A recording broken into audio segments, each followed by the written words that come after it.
Chapitre 35 La confusion du psychique et du spirituel. Ce que nous avons dit au sujet de certaines explications psychologiques des doctrines traditionnelles représente un cas particulier d'une confusion très répandue dans le monde moderne, celle des deux domaines psychiques et spirituels. Et cette confusion, même quand elle ne va pas jusqu'à une subversion comme celle de la psychanalyse, assimilant le spirituel à ce qu'il y a de plus inférieur dans l'ordre psychique, n'en est pas moins extrêmement grave dans tous les cas. Il y a d'ailleurs là, en quelque sorte, une conséquence naturelle du fait que les Occidentaux, depuis longtemps déjà, ne savent plus distinguer l'âme et l'esprit. Et le dualisme cartésien y est assurément pour beaucoup, puisqu'il confond en une seule et même chose tout ce qui n'est pas le corps, et que cette chose vague et mal définie y est désignée indifféremment par l'un et l'autre nom. Aussi, cette confusion se manifeste-t-elle à chaque instant, jusque dans le langage courant. Le nom d'esprit donné vulgairement à des entités psychiques qui n'ont certes rien de spirituel, et la dénomination même du spiritisme qui en est dérivée. Sans parler de cette autre erreur qui fait aussi appeler esprit ce qui n'est en réalité que le mental. En seront ici des exemples suffisants. Il n'est que trop facile de voir les conséquences fâcheuses qui peuvent résulter d'un pareil état de choses. Propager cette confusion, surtout dans les conditions actuelles, c'est, qu'on le veuille ou non, engager des êtres à se perdre irrémédiablement dans le chaos du monde intermédiaire.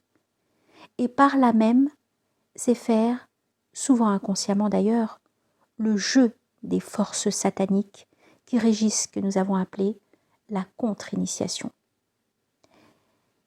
Ici, il importe de bien préciser afin d'éviter tout malentendu.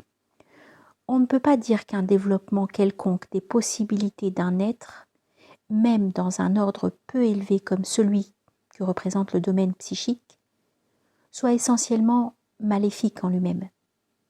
Mais il ne faut pas oublier que ce domaine est par excellence celui des illusions. Et il faut d'ailleurs toujours savoir situer chaque chose à la place qui lui appartient normalement. En somme, tout dépend de l'usage qui est fait d'un tel développement. Et avant tout, il est nécessaire de considérer s'il est pris pour une fin en soi ou au contraire pour un simple moyen en vue d'atteindre un but d'ordre supérieur. En effet, n'importe quoi peut, suivant les circonstances de chaque cas particulier, servir d'occasion ou de support à celui qui s'engage dans la voie qui doit le mener à une réalisation spirituelle. Cela est vrai surtout au début, en raison de la diversité des natures individuelles dont l'influence est alors à son maximum. Mais il en est encore ainsi jusqu'à un certain point, tant que les limites de l'individualité ne sont pas entièrement dépassées. Mais d'un autre côté, n'importe quoi peut tout aussi bien être un obstacle qu'un support, si l'être s'y arrête et se laisse illusionner et égarer par certaines apparences de réalisation qui n'ont aucune valeur propre et ne sont que des résultats tout accidentels et contingents, si même on peut les regarder comme des résultats à un point de vue quelconque. Et ce danger d'égarement existe toujours, précisément tant qu'on n'est encore que dans l'ordre des possibilités individuelles. C'est d'ailleurs en ce qui concerne les possibilités psychiques qu'il est incontestablement le plus grand, et cela d'autant plus, naturellement, que ces possibilités sont d'un ordre plus inférieur. Le danger est certainement beaucoup moins grave quand il ne s'agit que de possibilités d'ordre simplement corporel et physiologique. Nous pouvons citer ici comme exemple l'erreur de certains occidentaux qui, comme nous le disions plus haut, prennent le yoga, ou du moins le peu qu'ils connaissent, de ces procédés préparatoires pour une sorte de méthode de culture physique. Dans un pareil cas, on ne court guère que le risque d'obtenir par des pratiques accomplies inconsidérément et sans contrôle un résultat tout opposé à celui qu'on recherche, et de ruiner sa santé en croyant l'améliorer.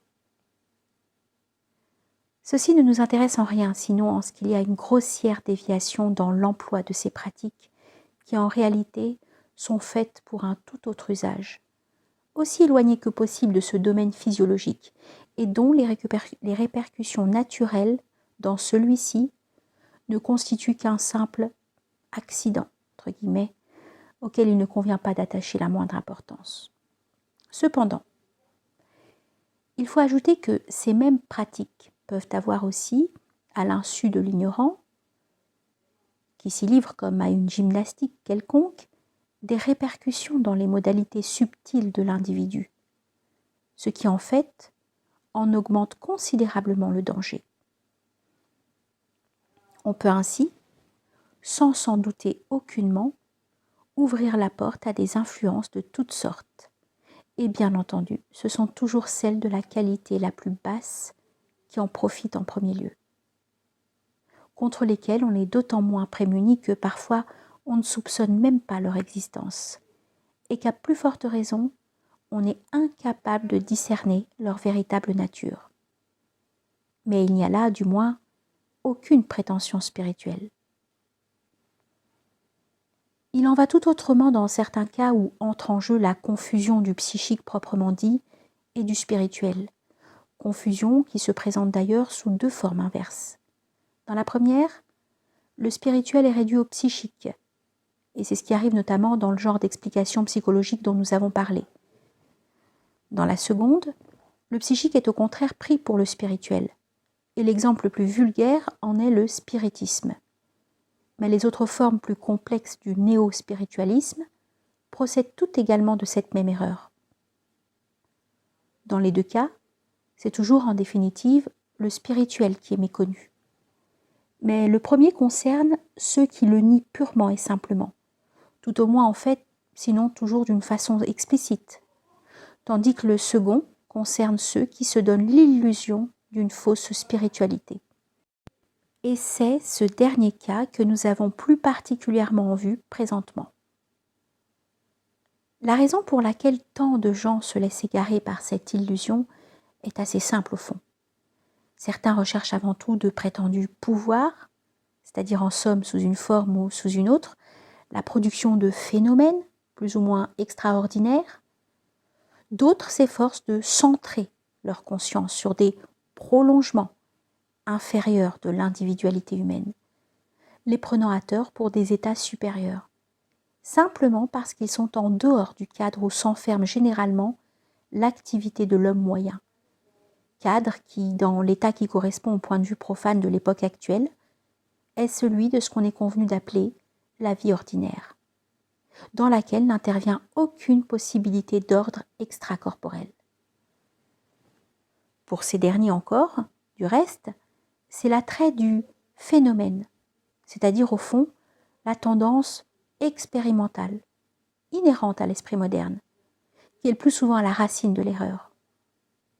Ce qu'ils veulent en effet obtenir, ce sont toujours des résultats qui soient en quelque sorte sensibles, et c'est là ce qu'ils croient être une réalisation.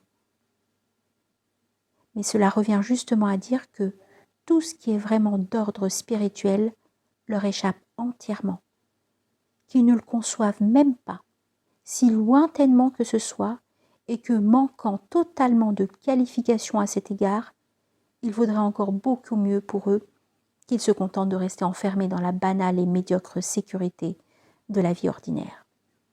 Bien entendu, il ne s'agit aucunement ici de nier la réalité des phénomènes en question comme tels.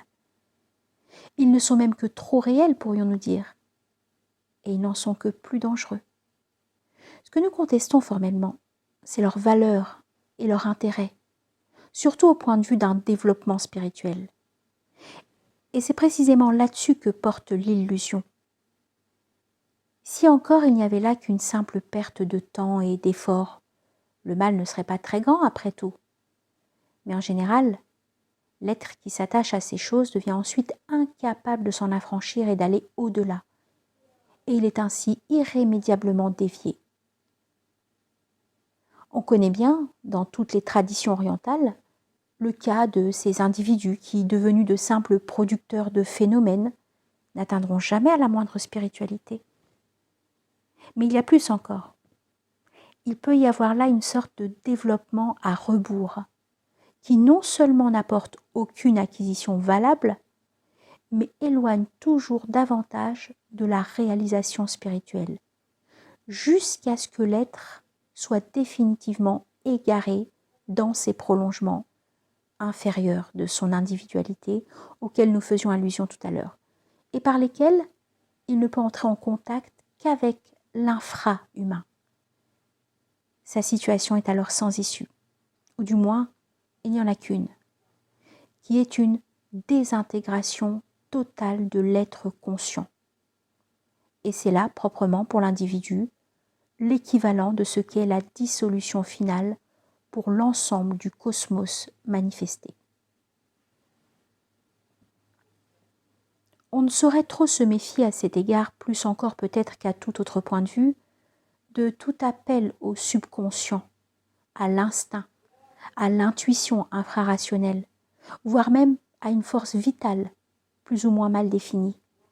En un mot, à toutes ces choses vagues et obscures que tendent à exalter la philosophie, la psychologie nouvelle, et qui conduisent plus ou moins directement à une prise de contact avec les états inférieurs.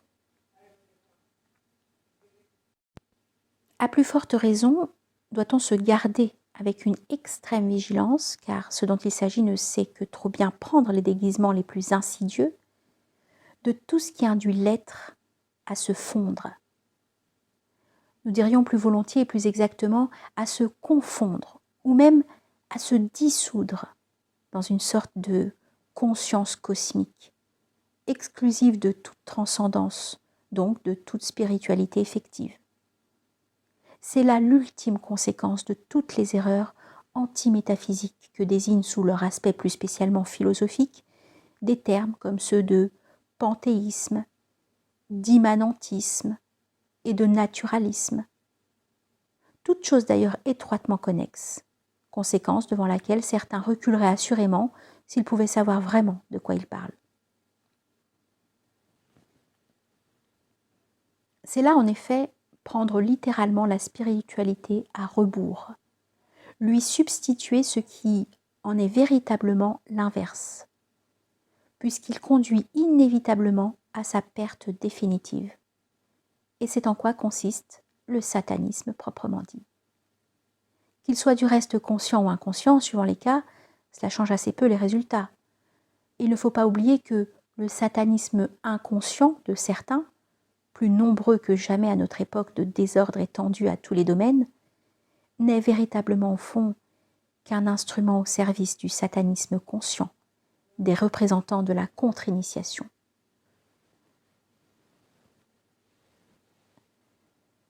Nous avons eu ailleurs l'occasion de signaler le symbolisme initiatique d'une navigation s'accomplissant à travers l'océan qui représente le domaine psychique et qu'il s'agit de franchir en évitant tous ces dangers pour parvenir au but. Mais que dire de celui qui se jetterait en plein milieu de cet océan et n'aurait d'autre aspiration que de s'y noyer? C'est là très exactement ce que signifie cette soi-disant fusion avec une conscience cosmique, qui n'est en réalité rien d'autre que l'ensemble confus et indistinct de toutes les influences psychiques, lesquelles, quoique certains puissent s'imaginer, n'ont certes absolument rien de commun avec les influences spirituelles, même s'il arrive qu'elles les imitent plus ou moins dans quelques-unes de leurs manifestations extérieures.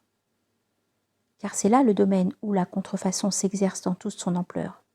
Et c'est pourquoi ces manifestations phénoméniques ne prouvent jamais rien par elles-mêmes, pouvant être tout à fait semblables chez un saint et chez un sorcier. Ceux qui commettent cette fatale méprise oublient ou ignorent tout simplement la distinction des eaux supérieures et des eaux inférieures. Au lieu de s'élever vers l'océan d'en haut, ils s'enfoncent dans les abîmes de l'océan d'en bas. Au lieu de concentrer toute leur puissance pour les diriger vers le monde informel, qui seul peut être dit spirituel, ils les dispersent dans la diversité indéfiniment changeante et fuyante des formes de la manifestation subtile, qui est bien ce qui correspond aussi exactement qu'il est possible à la conception de la réalité bergsonienne, sans se douter que ce qu'ils prennent pour une plénitude de vie n'est effectivement que le royaume de la mort et de la dissolution sans retour.